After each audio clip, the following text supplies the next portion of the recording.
Welcome to Only in America, your hard-hitting, no-holds-barred source for exposing the ignorance, hypocrisy, and lies of radical far-left-wing anti-American liberals.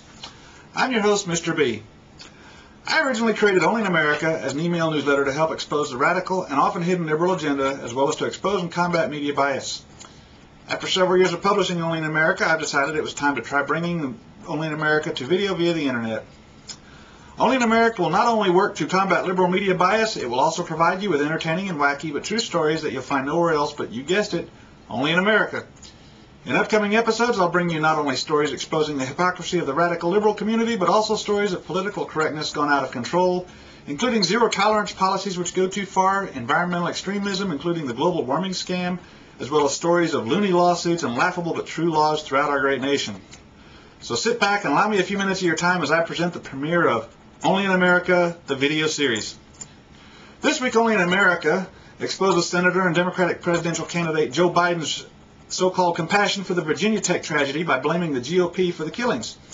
In a Newsmax article on Friday, April 20th, Senator Biden is quoted as saying, "I would argue since 1994 with the Gingrich Revolution, just take a look at Iraq, Venezuela, Katrina, what's gone down at Virginia Tech, Darfur, Imus. Take a look. This didn't happen accidentally."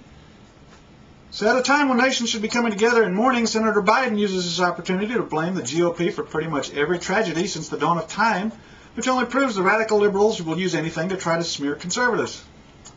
My only question is, where's the outrage? Where's Al Sharpton? Where's Jesse Jackson? Where's the news stories calling for apologies or even Senator Biden's resignation for making such ridiculous claims? Oh, wait a minute.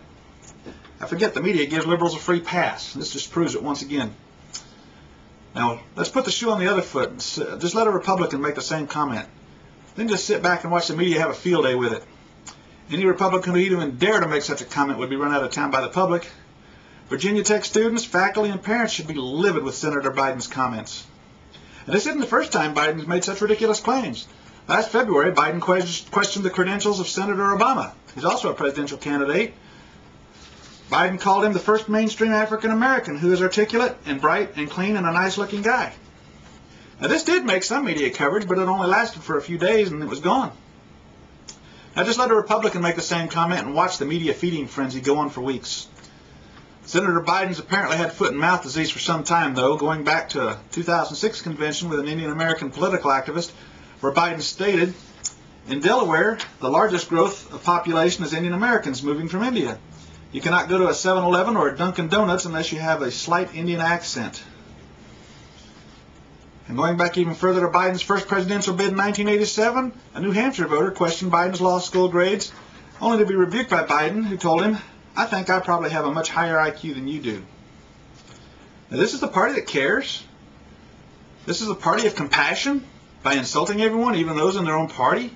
By using a tragedy to make accusations? Senator Biden, he needs an oral dose of Desnex because he's developed a serious case of foot and mouth disease. Senator, you obviously have no compassion for those who have suffered in the wake of the Virginia Tech tragedy as well as the Katrina tragedy and others. You simply use these events to further your hate towards Republicans and conservatives. This type of hate should not be and cannot be allowed in our government, and it shouldn't be allowed to go unchallenged. So, Senator Biden, why don't you just do all of us a favor and do what so many of your liberal constituents are asking so many Republicans to do, and just resign. For Only in America, I'm Mr. B. If you'd like to contact me about the contents of Only in America, please feel free to write me at onlyinamerica2008@yahoo.com.